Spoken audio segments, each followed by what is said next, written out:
You can't just say I'm young and dumb, so I keep getting write-ups. I don't disagree that you're young and dumb, but this is ridiculous. Like, I mean, you thought you were pretty bad breaking into a cop's car, didn't you?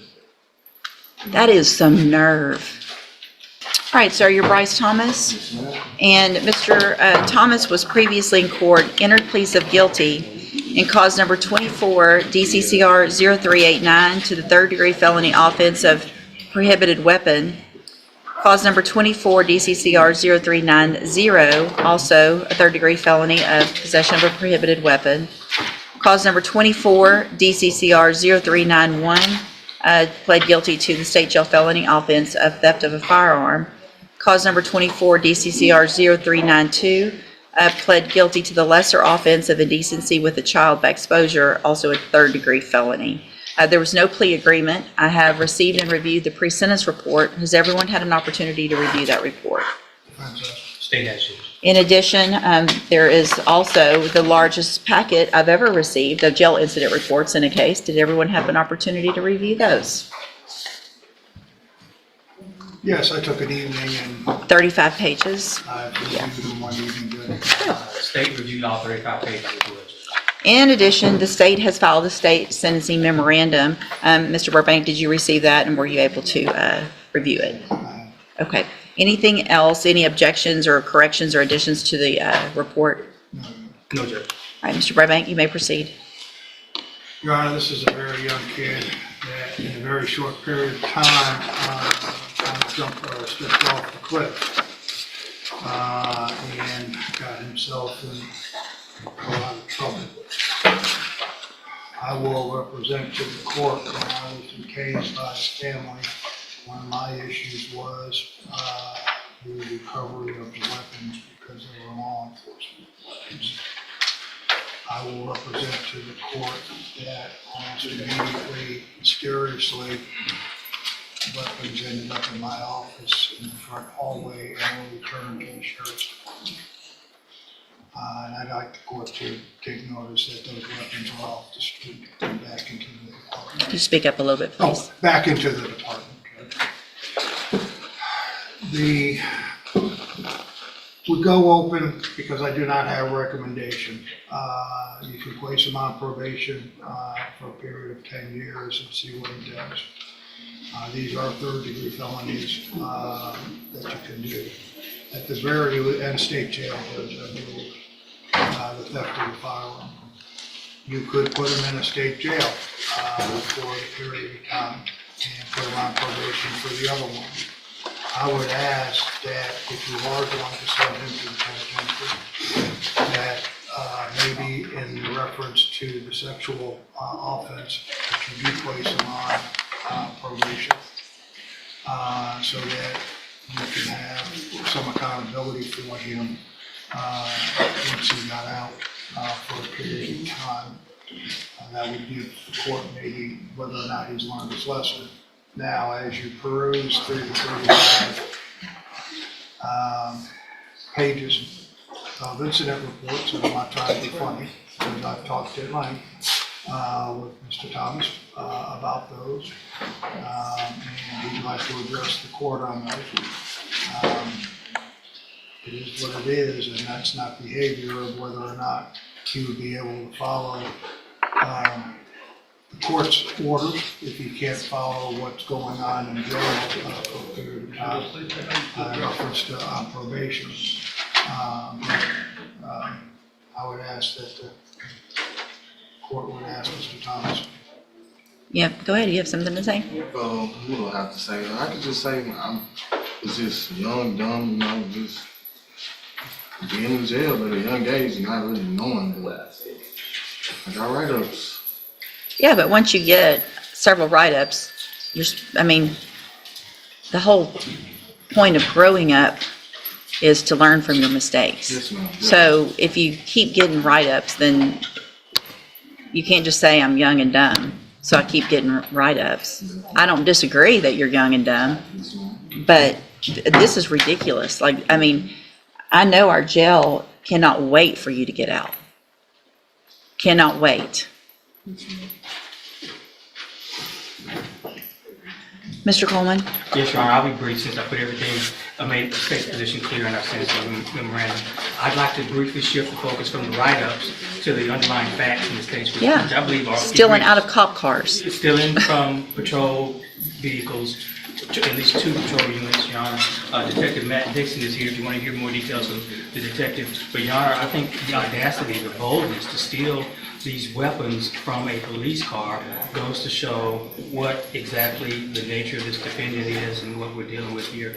And even more than that, Judge, it appears from the underlying facts that the defendant may be implicated in a series of other car burglaries. We've got a Glock switch that converted one of those weapons into a fully automatic weapon.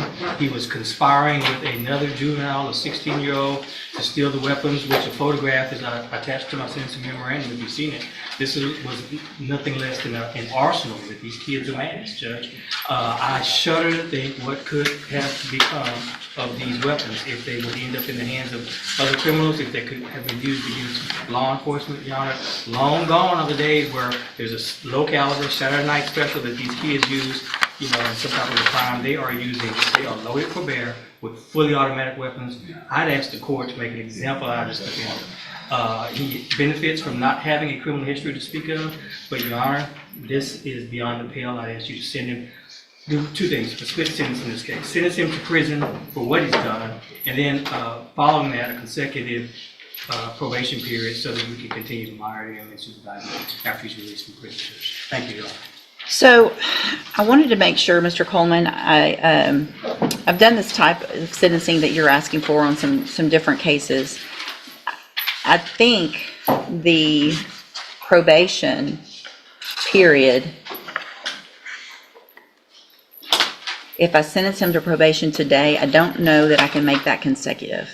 So I think I believe you can, Judge, and if you need to recess this proceeding, I can get you case law in pretty short order. I think you can. because when would it start? It will start after he finishes his period of incarceration.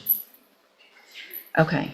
So whatever I give him, if I do prison, and then I say it's consecutive with a probation, and does it matter if it's a straight or a, I don't believe so either, Judge. But again, I'm happy to get you some case. no, I appreciate the idea. Again, we've done it sometimes. I mean,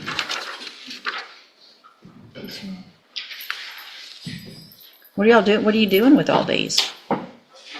In Texas, a judge Not can shooting stop people. Sir? Not shooting people. Not shooting people yet. What are you shooting? Why would you have these? What are you getting these to shoot at? Just to be tough and say you have guns? No. That's all that's happening with these guns on the street is y'all are shooting at each other, at other people, at houses, at cars, at whatever. There's no reason to have these kind of guns. These aren't hunting guns, right? You're not going to shoot a deer. Do you hunt? I do. Do I you? have before, but Have you? yes, Which one of these is your hunting gun? none of those.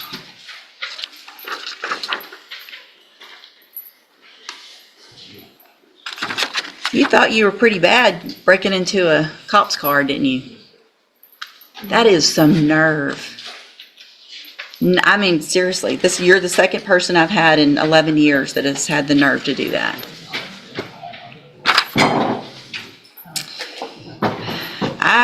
Here's what I'm going to do, because I agree with what Mr. Coleman, I would like, at least in the indecency case, to get treatment and probation on that case so that we know you're not going to go make that type of bad decision again. But I'm not giving you probation on everything. You're going to you want to change your life and do better and not be young and dumb, you're going to have some time to figure that out. So in cause number 24, DCCR 0389, I'm going to find that you entered your plea of guilty freely and voluntarily, find sufficient evidence to find you guilty, and at this time find you guilty of possession of a prohibited weapon. Mr.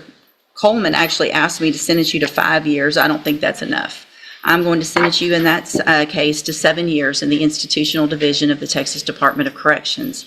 You'll receive credit on that sentence for any time you've been in custody, and part of the reason I made it lengthier is because you have been in custody so long, and a 5-year sentence really isn't going to amount to much.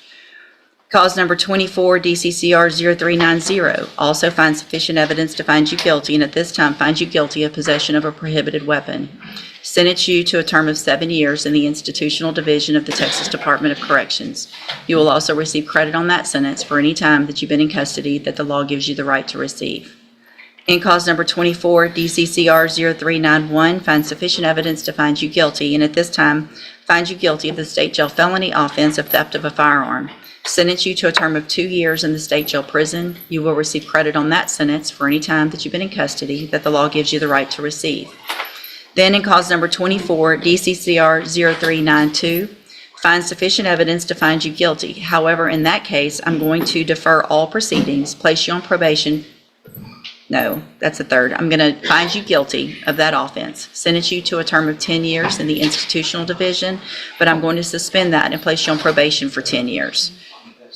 Can I address the court on that? Mm-hmm. With the deferred, though, with the registration, it would, if he did comply after he got out,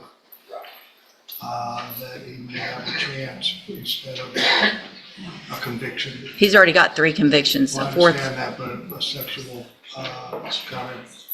May I respond, Judge? That is a reduced plea to a reduced charge. I agree. I want to add. Can I give a straight on indecency though? Hold on. Okay. I think it has to be deferred. Hold on.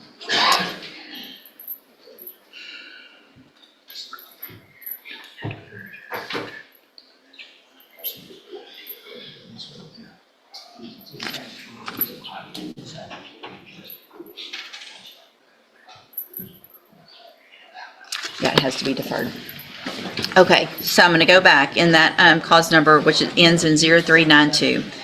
Find sufficient evidence to find you guilty. However, I'm going to defer all proceedings, and I'm going to place you on probation for 10 years. That will run consecutively to the other cases. So that probation does not start until you get out of prison. Then, if you violate that probation, you could be sentenced up to 10 years in that case. So you're going to be under supervision or in custody for a very long time. So if you really want to change your ways, you're going to have every opportunity to do that. If you don't, you're going to end up, number one, you're probably not going to make parole if you keep acting like you've been acting here. If you get to prison and you act like this, you're not going to make your parole. You're going to do that whole 7 years. That's going to be up to you. The sooner you get out and act right, the sooner you can start this other probation and get off of it, grow up, and maybe change your life. That's going to be up to you. On that deferred, I am going to order a $500 fine that you follow all of the conditions of probation. That's going to include sex offender treatment, going to whatever classes are necessary, staying clean, not getting in any trouble, all of those kinds of things. Do you understand? Mr. Coleman? Your Honor, is there a deadly weapon finding option with these weapons? I don't think so. Do you think so? Okay. Okay. Unless you can, I don't think that's, We didn't allege it. well, and they're not, possession of a prohibited in the 3G, so I don't think we can. Okay. Yeah. I'm sorry. All right, so all of these are actually wrong because y'all marked off plea bargain and there wasn't a plea bargain. So I'm going to hand you the trial court certification in all of your cases. This shows that these were not a plea agreement. It was a plea agreement, Judge, because there's a, no. Oh, because of- No, there was an unauthorized use that we agreed would be dismissed. And also the lesser offense in that, so there was consideration taken, so this was an agreement, at least for those reductions. Okay, so you have waived your right to appeal. In these cases, I'm going to hand you those certifications. I'm also handing you a written admonishment regarding your ineligibility to possess a firearm or ammunition. Because of the judgments entered against you, you're ineligible under Texas law to possess a firearm or ammunition. Possession of a firearm or ammunition could lead to charges against you. Firearm is a legal term, and you should read that written admonishment I provide you to see what devices qualify as a firearm. If you have questions about the laws that make you ineligible to possess a firearm or ammunition or about how long that lasts, you can talk with Mr. Burbank. All right, good luck to you, sir. You can go back with the bailiff.